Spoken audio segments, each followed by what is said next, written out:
Hey everyone, Tony Walsh here. Welcome back to the channel and another edition of what I'm going to call What's Next on the Farmstead. In a previous What's Next video, you saw me mark off these 10 rows behind me with the corn planter, or with the planter, 2-row planter. Now I didn't plant anything because I'm not planting enough seed that I wanted to put anything in those planting bins and then when I was done have to try to dig that seed back out. So I just used the planter to mark the rows off as straight as I could get them. And then I'm going to hand plant some corn, some okra, and some peas. So let's get to work.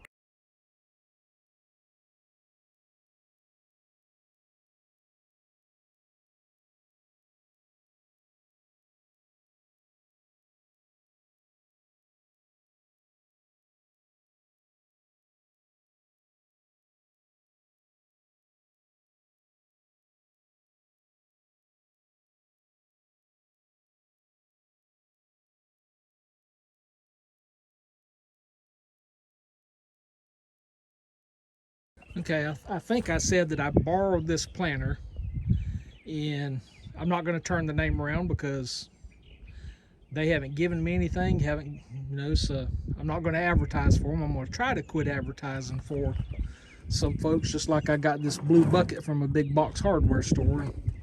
Trying not to show the name of that. I'm not going to give them free advertisement.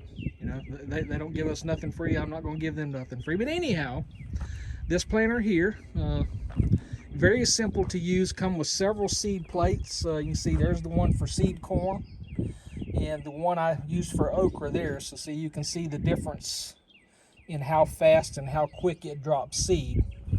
This next one is for jumbo peas and early June peas. This one here is for beans and small peas. This one says it's for radish. And I don't know if that is medium radish or what the MED stands for. But then also for leeks, asparagus, and spinach. And then this one here is for carrots, lettuce, turnips, endive, cabbage, onions, tomatoes, and other fine seeds. So really it's simple to operate. Them plates just snap in. There's no screwdrivers, no wrenches needed. They just snap in and twist lock. So we'll see what kind of job I did with it. If you've been watching since 2020, you know we've had 3 raised flower beds in a fire pit there, and they are gone.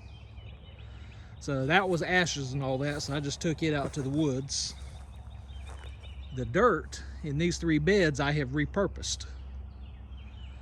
Now, you may be asking, what did I use it for, the repurpose? So, in the magic of editing, here we are. Sorry for the sun and my big fat body shading out part of the view, but here's where I use that dirt to hill up the potatoes. That's just dirt I brought today. I still got some more dirt up at the house that we'll bring to hill these up, because the rain, that heavy rain that y'all saw in the previous video, just washed the hills away. See, I got my water out there, and we just planted 2 rows of zipper peas and 2 more rows of, an additional 2 rows of white acre peas. So got the water going. Over here by the cross, we got 5 heads of lettuce, and this was scrap lettuce that Jackie pulled out of the green stalk to throw away. So I just put it at the cross, and they're regrowing. And while the garden is watering, it's time to pick some mulberries. And I know I've talked about this tree before, and I think I might have showed it right before they were ready. But a mulberry to me is just like a blackberry that grows on a tree instead of a bush, because this tree is every bit of 20 foot tall, and it's got mulberries that I can't reach. And we've never picked them before. I've always let the birds eat them. You can see they're just like there. They got them little stems on them that are hard to pick out. But if you're making jelly, that will sift out. If you're making jam, then you got to pick them little stems out. So I think right now I've probably got about 2 quarts picked, And I have looked at several mulberry jelly recipes, but they're not from anybody that I know. So if any of you have a mulberry jelly recipe, please let me know. But one thing you got to do when you're picking is you should wear gloves, because that's what it'll do to your hands. I didn't bring no gloves today. But the birds can have the top.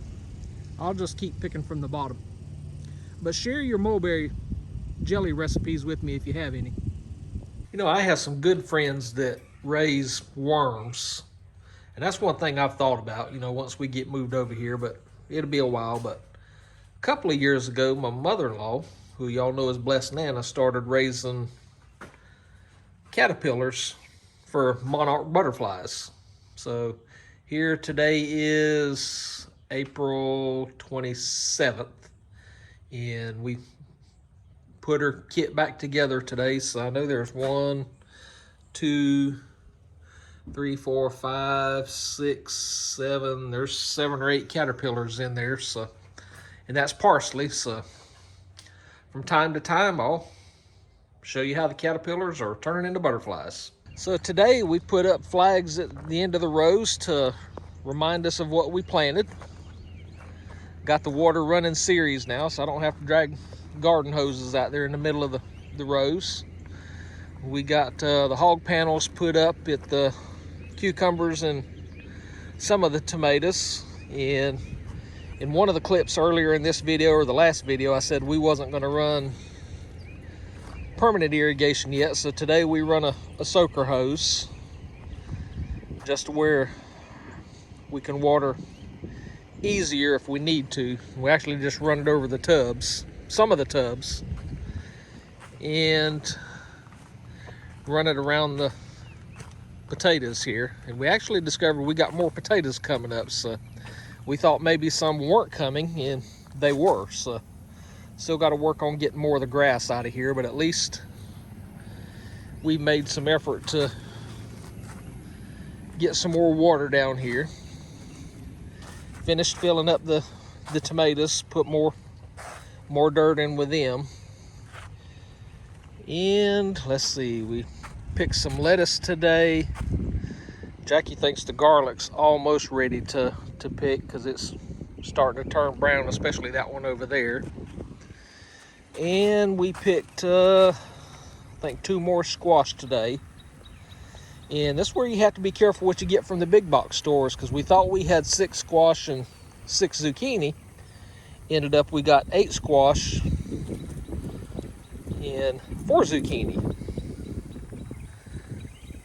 So that is a wrap up for this What's New at the Farmstead video for this week. So I hope you enjoyed these little random clips, and I'll start a new video this Monday.